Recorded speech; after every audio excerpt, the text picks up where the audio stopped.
আমাদের গ্রাম বাংলায় একটি কথা প্রচলিত রয়েছে যে কিসের মধ্যে কি পান্তা ভাতে ঘি। তেমনি একটি ঘটনা তৈরি করেছে ওহাবি মুফতি কাজী ইব্রাহিম। উনি কিসের মধ্যে কি ঢুকায় দিল? ওনাকে কি মাতাল বলবো, না পাগল বলবো, নাকি কাদিয়ানি বলবো, নাকি উনি অবশেষে ঈমান হারাই হয়ে গেলেন, তা ভেবে ঠিক পাচ্ছি না। আপনার আগে ওনার বক্তব্যটি শুনুন, তারপরে মতামত ব্যক্ত করুন। ইউনুস সাহেব এই পদ্ধতিতে আসছে, আপনি ইউনুস সাহেবকে ক্ষমতাচ্যুত করা হারাম, অবৈধ আপনার জন্য। ও আসছে নবুয়ত, নবী যেভাবে আল্লাহ চয়েস করেন ওই সিস্টেমে সে আসছে। নবী যেমন চুজ করে আল্লাহ পাঠান, কোন ভোটাভুটি করেন না, ওনার পছন্দ ওনার বান্দারা পছন্দ করবেই। পছন্দ করে একজন দুইজন না, 1,24,000 নবী চুজ করেছেন, কাউকে জিজ্ঞাসা করেন না। জিজ্ঞাসা করেছে? ইউনুস সাহেব এই পদ্ধতিতে আসছে, আপনি ইউনুস সাহেবকে ক্ষমতাচ্যুত করা হারাম, অবৈধ আপনার জন্য। ও আসছে নবুয়ত, নবী যেভাবে আল্লাহ চয়েস করেন ওই সিস্টেমে সে আসছে। প্রিয় সুধী, আপনারা যে ভিডিওটি দেখলেন এবং তার বক্তব্য শুনলেন, এতে আপনাদের কি মনে হলো? তার বক্তব্যটি কি ঠিক হয়েছে? নাউজুবিল্লাহ।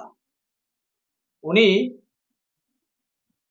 নবী সাল্লাল্লাহু আলাইহি ওয়াসাল্লামকে আল্লাহ পাক যেভাবে চয়েস করে, পছন্দ করে দুনিয়াতে প্রেরণ করেছেন, ডক্টর ইউনুসকেও সেভাবে প্রেরণ করেছেন। ডক্টর ইউনুস নাকি সেভাবে এসেছে, এটাই বুঝাতে চাচ্ছে। নবী সাল্লাল্লাহু আলাইহি ওয়াসাল্লামের সাথে সমস্ত নবীদের সঙ্গে উনি ডক্টর ইউনুস সাহেবকে তুলনা করে কুফরি করেছে। এছাড়াও উনি মাঝে মাঝে আজগবি উদ্ভট বক্তব্য দিয়ে থাকে, ভবিষ্যৎবাণী করে থাকে। এবছর এটা হবে, আগামী বছর ওটা হবে, এরকম উদ্ভট বক্তব্য দিয়ে থাকে। অথচ ওনারাই বলে থাকে যে ইসলামী শরীয়তে ভবিষ্যৎবাণী করা শিরক, এটা জ্যোতিষদের কাজ।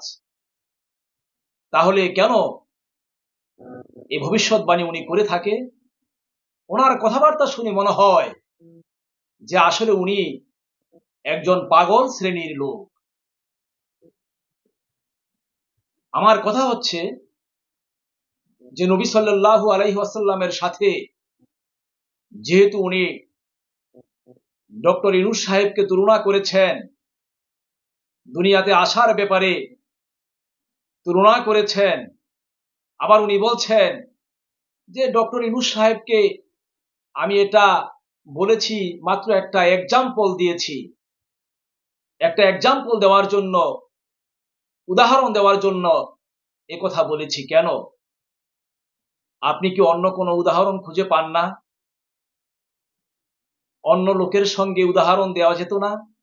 এজন্যে যেহেতু নবীজির সাথে এভাবে তুলনা করেছে, কুফরি করেছে, এই জন্য ওনাকে অবশ্যই তওবা করে কালেমা পড়ে পুনরায় মুসলমান হতে হবে।